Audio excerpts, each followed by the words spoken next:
வேற இடத்துல பண்றோம். எல்லா கட்சியும் பண்ண பண்ண போறோம். எங்களை மட்டும் அங்க அனுப்புறாங்க. அவர்தான் எல்லாரையும் அனுப்புறாங்க.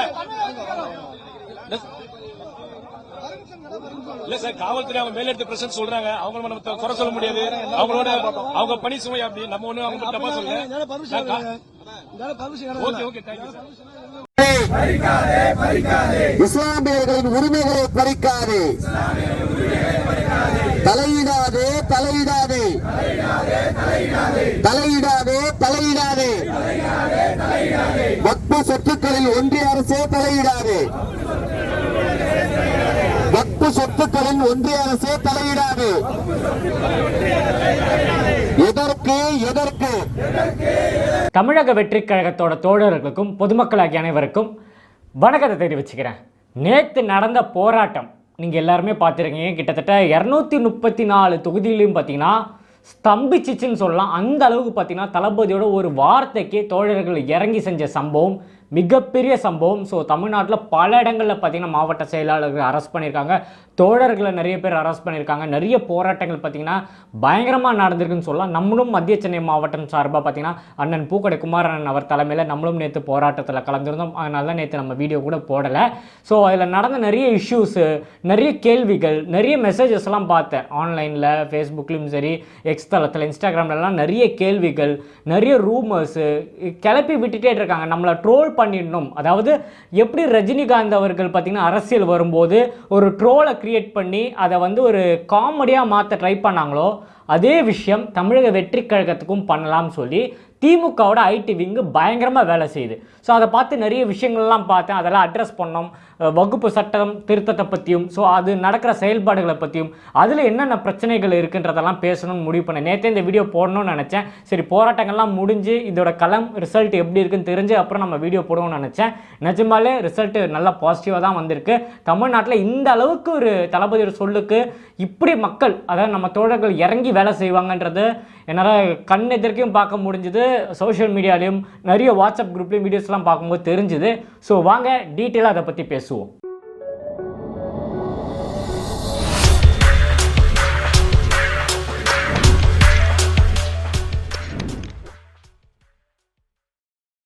அதாவது தமிழகத்தில் பொறுத்த வரைக்கும் பார்த்தீங்கன்னா போராட்டங்கள், நீதிமன்றத்துக்கு போகிறது, நிறைய விஷயங்கள்லாம் பார்த்தீங்கன்னா ஓட்டுக்காக மட்டுமே ஒரு அரசாங்கம் பண்ணிகிட்டு இருக்காங்க. நான் யாரை பற்றி பேசுகிறேன்னு உங்களுக்கு தெரிஞ்சிருக்கும்.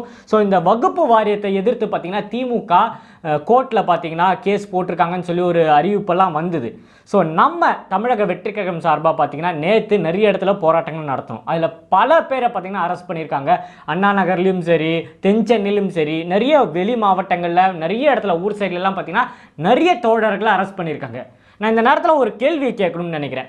பொதுமக்களாகிய உங்களுக்கும் சரி, நம்ம தோழர்கள் எல்லாருமே இந்த வீடியோஸ் பார்ப்பீங்க.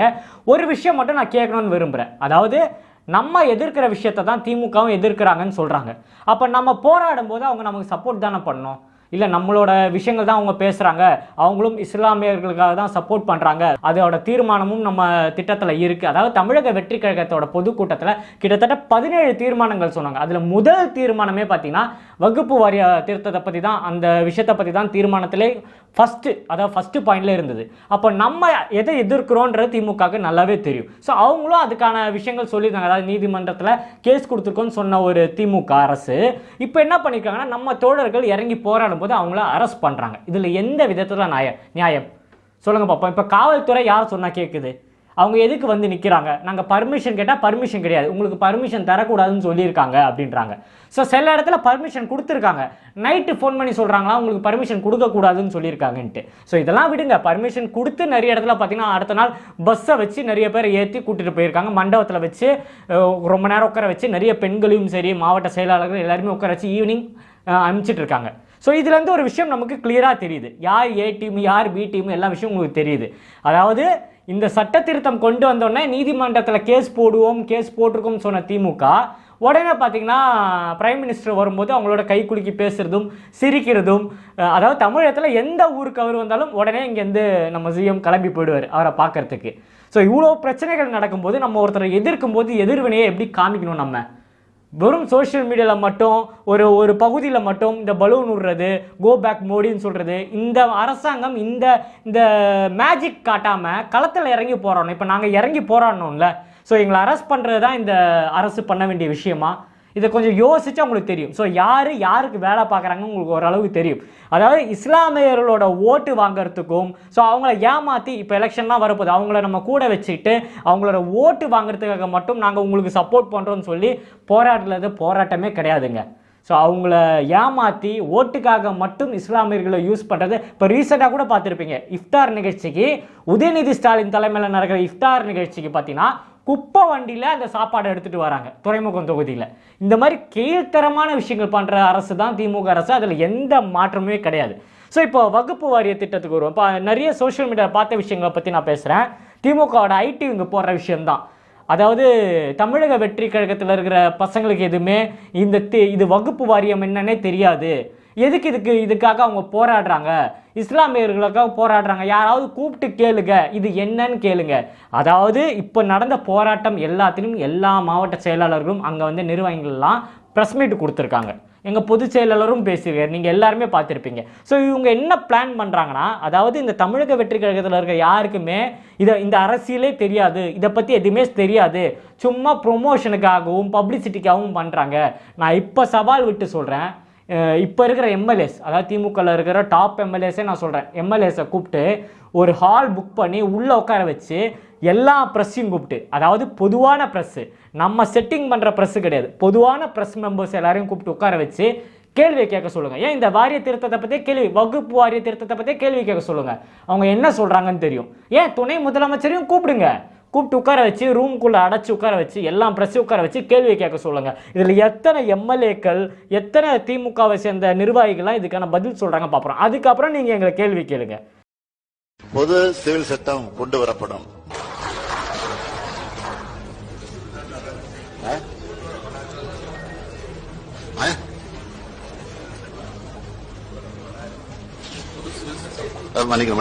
புது சிவில் சட்டம் கொண்டு வரப்படாது. புது சிவில் சட்டம் கொண்டு வரப்படாது. கொரோனா நோய் தொற்று தமிழகத்திற்குள்ளேயே உருவானது. வெளிநாட்டிலிருந்தோ வெளிமாநிலத்திலிருந்தோ இறக்குமதி செய்யப்படவில்லை என்பதை சார், நீங்க அமெரிக்கா சென்று வந்த பிறகு இந்த அமைச்சரவையில் ஏதாவது மாற்றம் இருக்குமா சார்?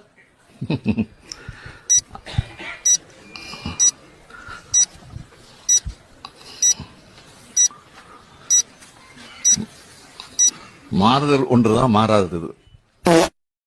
எங்களுக்கு நீங்கள் வேறு கட்சிகளுக்கு போடுற மாதிரி ஸ்கெட்சு போடலான்னு நினச்சிங்கன்னா அந்த ஸ்கெட்சு மிஸ் ஆகிடும். அது இந்த நேரத்தில் நான் தெளிவாக தெரியப்படுத்திக்கிறேன். ஆன்லைனில் இந்த ஒரு பூமை க்ரியேட் பண்ணுறாங்க, எதுவுமே தெரியாது இவங்களுக்கு, இவங்க சும்மா போராட்டத்துக்கு வராங்கன்னு சொல்லி வதந்திங்களை நிறைய கிளப்பிட்டு இருக்காங்க. இப்போ சொல்கிறேன், திமுகவில் இருக்கிற நான் சொல்கிறேன் டாப் எம்எல்ஏஸ் ஒரு 5 பேரை சொல்கிறேன், உட்கார வச்சு இதை பற்றி கேளுங்க. இதை பற்றி இல்லை, தமிழ்நாட்டில் இருக்கிற நிறைய பிரச்சனைகளை கேளுங்க, எல்லாம் முழிப்பாங்க. அவங்களுக்கெல்லாம் ஒரு மண்ணும் தெரியாது. இதெல்லாம் இவ்வளோ நாள் இவங்க வந்து இந்த பிஜேபி கூடயும் சரி, அதிமுக கூடயும் சரி, எல்லாரு கூடயும் சண்டை போட்டு இவங்கெல்லாம் இதை வச்சு தான் மாஸ்க் பண்ணி தான் விளையாடிட்டு இருந்தாங்க. இது தமிழக வெற்றி கழகம் நிர்வாகிக்கிட்ட இந்த விஷயம் செல்லுபடி ஆகாது. ஸோ அதனால் இதை போர்ட்ரேட் பண்ணுறதை நீங்கள் நிப்பாட்டிக்கோங்கன்றதை இந்த நேரத்தில் தெரியப்படுத்துகிறேன். கிட்டத்தட்ட தமிழகத்தில் பொறுத்த வரைக்கும் வகுப்பு வாரியத்தில் பார்த்திங்கன்னா ஹெட்டில் இருந்தது ஒரு லேடின்னு கேள்விப்பட்டேன். ஸோ இவங்க க்ரியேட் பண்ணுற விஷயம், இந்த அரசு என்ன க்ரியேட் பண்ணுற, பிஜேபி அரசு என்ன க்ரியேட் பண்ணுறாங்கன்னா, வகுப்பு வாரியத்தில் பார்த்திங்கன்னா லேடிஸே கிடையாது, அதனால நாங்கள் பெண்களுக்கு உரிமை கொடுக்குறோம். ஸோ விசாரிக்கும் போது தான் நமக்கு ஒரு விஷயம் தெரிஞ்சுது, தமிழகத்தில் ஹெட்டில் இருந்த ஒருத்தவங்க பார்த்தீங்கன்னா லேடி தான், இந்த வகுப்பு வாரியத்தில் இருந்தோம் ஹெட்டில் இருந்த ஒரு லேடி தான். ஸோ எப்படி கிரியேட் பண்ணுறாங்கன்னா, இஸ்லாமியர்கள் யாருமே பார்த்தீங்கன்னா லேடிஸுக்கு முன்னுரிமை கொடுக்க மாட்டாங்க. ஸோ அவங்க அந்த அமைப்புக்குள்ளே பார்த்தீங்கன்னா லேடிஸே கிடையாது. ஸோ இந்த திருத்தம் மூலியமாக நாங்கள் என்ன கொண்டு வரோம்னா, லேடிஸை உள்ளே கொண்டு வரோம், பெண்களுக்கு முக்கியத்துவம் கொடுக்குறோம், அவங்களுக்கு உரிமை கொடுக்குறோம்னு சொல்லி ஒரு பிம்பத்தை கிரியேட் பண்ணுறாங்க. இது எவ்வளோ கீழ்த்தரமாக இருக்குது யோசிச்சு பாருங்கள். வெளியிலேருந்து பார்க்குறவங்களுக்கு என்ன தெரியும், அவங்க கொடுத்த அந்த திருத்தத்தை பார்க்கும்போது என்ன தெரியும், இவங்க பெண்களுக்கு உரிமை கொடுக்கறதுக்காக தான் இந்த திருத்தத்தை கொண்டு வந்திருக்காங்க. ஸோ ஒஃபிஷியலாகவே பார்த்தீங்கன்னா உள்ள நிறைய பெண்கள் இருக்காங்க, இஸ்லாமிய பெண்கள் உள்ள நிறைய பேர் இருக்காங்க. ஸோ இதை மூடி மறைச்சு இப்படி ஒரு திட்டத்தை உள்ளே கொண்டு வரும்போது நம்ம வெளியிலேருந்து பார்க்குறவங்க யோசிப்பாங்களே ஒரு செகண்ட். இந்த மாதிரி விஷயங்கள் தான் அவங்க நிறைய பண்ணிட்டு இருக்காங்க. இந்தியாவிலே கிட்டத்தட்ட 30 வகுப்பு வாரியங்கள் இருக்குன்னு சொல்றாங்க நிறைய இடங்கள்ல இந்தியாவில். அதோட லேண்டு மட்டும், இந்த வகுப்பு அவங்களோட லேண்டு மட்டும் பார்த்தீங்கன்னா கிட்டத்தட்ட 9 லட்சம் ஏக்கர்ல இருக்கான். ஸோ கேட்கும்போது வியப்பா இருந்தது. அதோட மதிப்பெல்லாம் கேட்கும்போது ஒரு செகண்ட் ஸ்டண்ட் ஆயிட்டேன்னே சொல்லலாம். கிட்டத்தட்ட 1.2 லட்சம் கோடி, அந்த அவ்வளோ அமௌண்ட்டுக்கு பார்த்தீங்கன்னா அவங்களுக்கு அந்த ப்ராப்பர்ட்டிஸ் இருக்குதான். ஸோ நிஜமாலே சொல்கிறேன், வியப்பாக இருந்தது அதை கேட்கும்போது. அது மட்டும் இல்லாமல் நம்ம இந்தியாவிலே டாப் 3 ஹை ப்ராப்பர்ட்டிஸ், அதாவது அதிகமாக இடங்கள் இருக்கிற டாப் 3 ப்ராப்பர்ட்டிஸ் என்னென்னு தெரியுமா? அது முதல் இடத்துல பார்த்தீங்கன்னா நம்மளோட இந்தியன் ரயில்வேஸ். அது அவங்க தான் பார்த்தீங்கன்னா இந்தியாவிலே நிறைய இடங்களை பார்த்தீங்கன்னா வச்சுருக்காங்க. ஸோ அவங்க தான் முதல் இடத்துல இருக்காங்க. 2வது இடத்துல ஆர்ம்டு போர்சஸ். 3வது இடத்துல பார்த்தீங்கன்னா இந்த வகுப்பு வாரியம் பார்த்தீங்கன்னா 3வது இடத்துல இருக்குது. அப்போ யோசிச்சு பாருங்கள் எந்த அளவுக்கு இந்தியாவில் அவங்களோட இடங்கள் இருக்குன்னு யோசிச்சு பாருங்கள். ஸோ அந்த அளவுக்கு அவங்க இடங்கள் வச்சுருக்காங்க. இத்தனை வருஷமாக பார்த்தீங்கன்னா இந்த வகுப்பு வாரியத்தினால பார்த்தீங்கன்னா நமக்கெல்லாம் எந்த பிரச்சனையும் வந்ததில்லை. அதாவது இவ்வளோ நாள் அவங்களுக்குள்ள இந்த பிரச்சனைகள் எல்லாமே முஸ்லீம்ஸ் அவங்களே ஹேண்டில் பண்ணிட்டாங்க. வெளியே பெருசாக இந்த பிரச்சனைகள்லாம் தெரியல. என்னென்ன பிரச்சனைகள் வருதோ அவங்க வாரியத்துக்குள்ளே, அதாவது அது ஒரு அமைப்பு, அவங்களுக்குள்ளே என்ன இருக்கோ அவங்களுக்குள்ளே பேசி முடிவு பண்ணிப்பாங்க. எனக்கு தெரிஞ்சு இந்தியாவிலையோ இல்லை ஏதாவது ஒரு மக்களுக்கு இந்த திட்டத்தினால, அதாவது இந்த அமைப்புனால ஏதாவது பிரச்சனை வந்து நீங்கள் கேள்விப்பட்டிருக்கீங்களா? எனக்கு தெரிஞ்சு என் காதுக்கு இது வரைக்கும் ஒரு பிரச்சனைகளும் வந்த மாதிரி கேள்விப்பட்டதில்லை. ஆனால் இப்போ அவங்க கொண்டு வந்திருக்க திட்டம் பார்த்தீங்களா, இதை திருத்தி கொண்டு வந்திருக்காங்களே, அதில் ஃபுல்லாக பார்த்தீங்கன்னா பிஜேபி அரசுக்கு ஃபேவரான நிறைய விஷயங்களை உள்ள புகுத்தி அவங்க கொண்டு வந்திருக்காங்க. ஸோ இதை என்ன பண்ணியிருக்காங்கன்னா அவனுக்குள்ள ஒரு செட்டப்பு, எனக்கு எவன் ஃபேவராக இருப்பானோ அவங்களெல்லாம் உட்கார வச்சு அதை பாஸ் பண்ணியிருக்காங்க. ஸோ இந்த திட்டம்லாம் பண்ணியிருக்கேன் எல்லாருமே ஒத்துக்கிட்டாங்கன்னு சொல்லி அதை பாஸ் பண்ணிங்க. அதாவது இவங்களே அதை செட் பண்ணுவாங்களாம், இவங்களே ஒரு அஜெண்டாவை கொண்டு வருவாங்களாம். ஸோ இவங்களுக்குள்ளே பேசி முடிச்சுட்டு அதை அனௌன்ஸ் பண்ணுறாங்களாம். இது எந்த விதத்தில் நியாயம் சொல்லுங்க பார்ப்போம். இதுக்கு முன்னாடி பார்த்தீங்கன்னா இந்த வகுப்பு வாரியத்திலேருந்து முஸ்லீம்ஸாக இருக்கிற இதுலேருந்து பார்த்தீங்கன்னா 3 MPஸை வந்து அனுப்புவாங்க அந்த வகுப்பு வாரியத்திலேருந்து. இப்போ இவங்க திருத்தம் பண்ணி கொண்டு வந்திருக்காங்களா, அதில் என்ன போட்டிருக்காங்கன்னா 3 MPஸ் வரலாம், ஆனால் அவங்க முஸ்லீம்ஸாக இருக்கணுன்ற கட்டுப்பாடெல்லாம் கிடையாதான். நீங்கள் எந்த மதத்தில் வேணால் இருக்கலாம், ஹிந்துவாக இருக்கலாம், கிறிஸ்டினாக இருக்கலாம், யார் வேணா இருக்கலாம். அதுலேருந்து 3 பேரை நாங்கள் செலக்ட் பண்ணுவோம். அதாவது இத்தனை வருஷமாக வகுப்பு வாரியம் பார்த்தீங்கன்னா முஸ்லீம்ஸ் அவங்களோட சொத்து அவங்க கஷ்டப்பட்டு கொண்டு வருவாங்களாம். இதுக்குள்ளே இப்போ திருத்தம் கொண்டு வந்து நீங்கள் புதுசாக உள்ள ஆளுங்களை நுழைப்பீங்களாம். இதில் தெளிவாக புரிகிற மாதிரி ஒரு விஷயத்தை நான் இந்த நேரத்தில் கிளாரிஃபை பண்ணுறேன். நிறைய பேருக்கு இந்த விஷயம் தெரியல, இதோட டீட்டெயில் விஷயம் தெரியல. அதாவது என்னன்னு பார்த்தீங்கன்னா இந்த வகுப்பு வாரியம் பார்த்தீங்கன்னா இவங்களோட இடங்கள் தான். அதாவது நான் சொன்ன மாதிரி 9 லட்சம் ஏக்கர் கணக்கில் இருக்குது இவங்களோட இடம். ஸோ இந்த இடம்லாம் பார்த்தீங்கன்னா முஸ்லீம்ஸோட கண்ட்ரோல். அவங்க தான் பல வருஷமாக, இப்போல்லாம் கிடையாதுங்க, பல வருஷமாக அவங்க தான் இதை பார்த்துக்கிறாங்க. ஒரு மிகப்பெரிய எக்ஸாம்பிள் சொல்லணும்னா நம்மளோட இங்கே இந்தியாவில் இருக்கிற, தமிழ்நாட்டில் இருக்கிற எல்லாம் கோயில்கள்லாம் சொல்லலாம். கோயில்கள் எல்லாம் பார்த்தீங்கன்னா அவங்கள சம்மந்தப்பட்ட ஆளுங்கள் தான் இருப்பாங்க. இந்த அறங்காவலர் துறை அந்த மாதிரிலாம் நிறைய சொல்லுவாங்களே, கோயில் டிபார்ட்மெண்ட்லாம் பார்த்தீங்கன்னா ஹிந்துஸ். இப்போ கிறிஸ்டின் கம்யூனிட்டியில் பார்த்தீங்கன்னா சர்ச்சு அவங்கள சம்மந்தப்பட்ட விஷயங்களெல்லாம் கிறிஸ்டின்ஸ் அப்படி தான் இருப்பாங்க.